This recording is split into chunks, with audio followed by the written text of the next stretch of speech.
Hey, it's Allie Edwards, and I'm back with another idea using some of the elements from the Numbers story kit. You can see that I have my project pretty well laid out here already on my desk.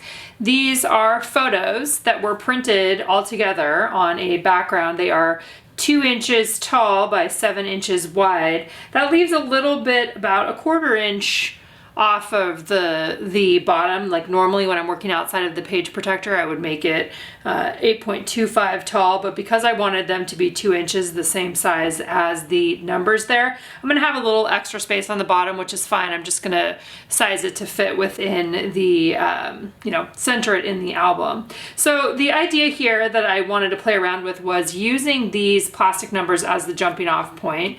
These are 1.5 by 2 inches tall. So I said to myself, I want to find some photos that I could use to do an around here story about just some, random things that are happening, like looking back through my photos, what are a few things that I could collect together to put into a layout that could be cropped and oriented vertically, or horizontally, really strong horizontals. So I've got the numbers then. I was able to have 7 of those, and I also ended up creating some new word art, and I'll actually give you guys the template in the blog post. So you can click over my blog post and download this template if you're wanting. It'll have that word art in there.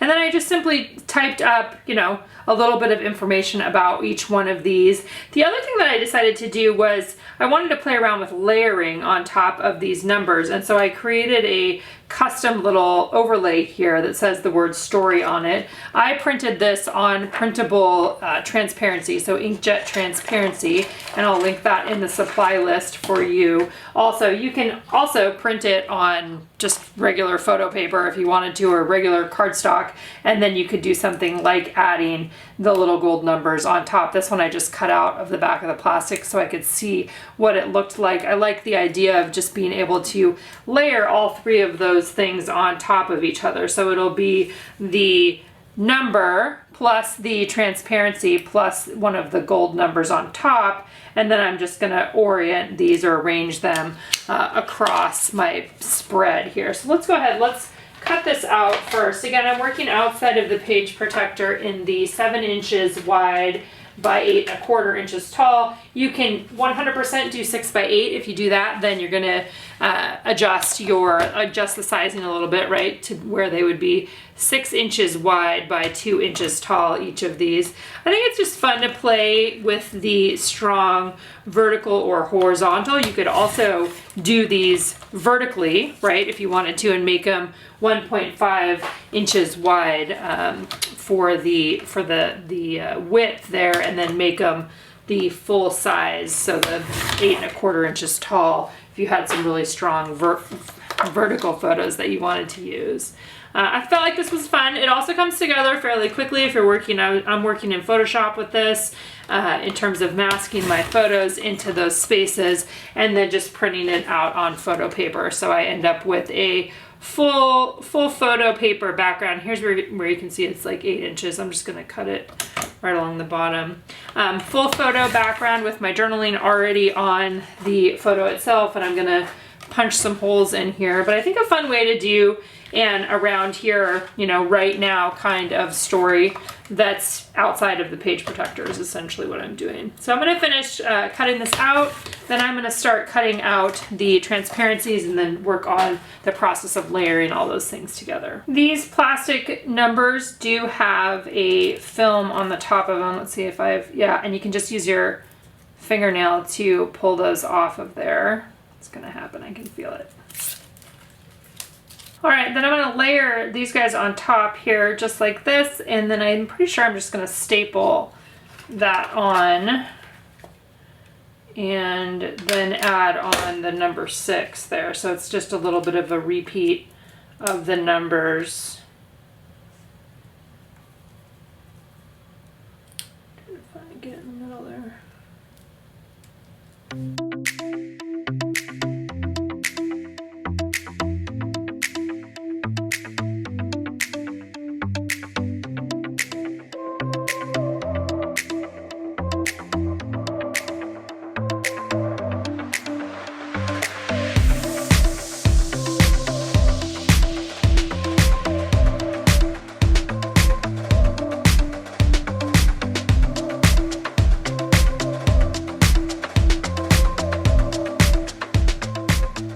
I've got a little story to tell you about what happened with this particular project. As you may or may not know, it looks a little different right now than it is going to in the end. As I was going about the process of cutting these all out and adding them on and stapling and kind of getting all those embellishments together, I really felt like I wanted something on the other side of that too. So I don't always complete my projects as far as I did on this one before I start over, but in this case I actually did end up starting over. And so rather than stapling the transparency onto the background, in a lot of cases I actually stapled it to the photo itself, but you're going to see that in just a second here. The other thing that I decided to do was I decided to change the word art. So I moved the around here title over on top of the blue and then made a smaller version of that to get tucked into the journaling on that one side. I'm going to just stop this now and I'm going to take you forward to that other one. All right, so here are my reprinted versions, still the same size, the photos are still in the same spot. I added the title with a date below it onto that blue sky flower image. And then I also added the second title, same word art, just second title. And this is added the second title on the second page there. You'll see that in a second. This is what you will find on the actual layered template too that I have for you in the download on the blog post. So if you're watching this on YouTube and you'd like to download the template, you just need to click over to today's blog post to be able to find this template. Or if you are watching this at a different point in time, you can always click the link and it'll take you directly to the blog post that's here in the description link in YouTube. I also have the supplies listed at the bottom of the YouTube description as well. So trimming this out again, one of the great things about working digitally or doing a hybrid project like this where you are combining digital pieces with physical products is that if you make a mistake or you change your mind, you can always reprint it again. So I'm printing here at home on an Epson XP 15000 printer, and I'm using Epson, I think it's Premium Plus photo paper, and I'll link that for you guys below. That's what I've been using for a number of years now and continue to be really happy with that. I also did leave space on the template for your holes, so punching holes in this to add directly into your album. That's already set on there. When you open the template in Photoshop, it might say that you don't have the font for the journaling. That is Mom's Typewriter is the font that I'm using on there. Then I went through the same process that I had started on the previous iteration of this, which is peeling the plastic off all of the numbers, and then I reprinted additional overlays on my printable transparency that are going to go on the top of those. So those little story boxes, again, those are available in the digital download too. There's a PNG as well as the PDF. So the PDF, you can print out one page and print that on a inkjet transparency or vellum or whatever you would want to print that on. And there's also a PNG file if you'd want to print it at a different size or change the color or do those sorts of things. So I'm laying it out exactly as I had on the previous one, which obviously makes it go very fast because then you're, working from an idea that you had already established. But trimming those out on the PDF there, I do have outlines around those boxes so that they are the same size as the actual plastic numbers. They're really faint. I could see them when I was trimming them on the paper trimmer right here, but I had a harder time seeing them when I was using the scissors to actually just finish them off, but it didn't really matter in the end. They were all close enough, and then as they became overlays on top of the numbers. I just thought this was a fun way to play around. It covers up the numbers a little bit, but I also liked how it emphasized them also in another way too. So you can see there what I decided to do then this time is rather than stapling it just to the plastic piece, if I was able to, I stapled the entire layered embellishment there onto the background photo. So that was part, that was kind of something that I learned the first go around.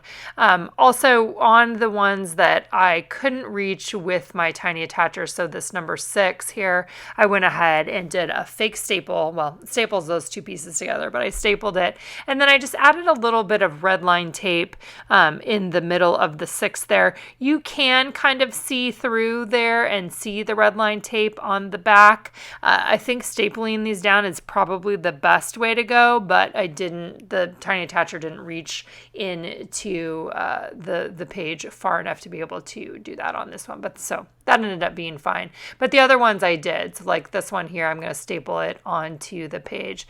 It was fun to work in this really horizontal setup too. The other thing that you'll notice is in my journaling, what I did was I changed the color of the numbers. Like I said, I have around here a little title, but then I also did, I wrote out the number 1 and then talked about what was happening in that particular picture.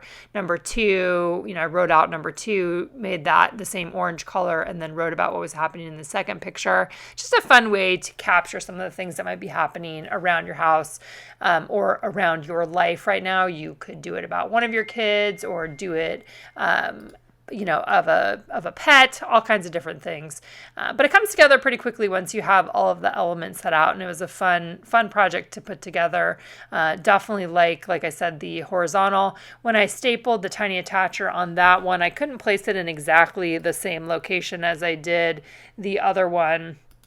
But it ended up working out just fine on there. So if you guys have any questions on this one, let me know. Make sure to check out the other projects in the Instagram blog hop. We will have a compilation of all of those on our blog tomorrow. So you'll be able to click and see those in all the right places, especially if you're not on Instagram. But if you are on Instagram, you can go over to my Instagram page, which is at Allie Edwards, and you can see all of the different people that are contributing and click over to their places on Instagram to see those. We also have people that are participating via YouTube, and I will link those below here in the video. If you're watching this on YouTube, you can click over and watch the people's videos here on YouTube. All right, guys, thanks so much for being here today, and we'll see you back here again soon.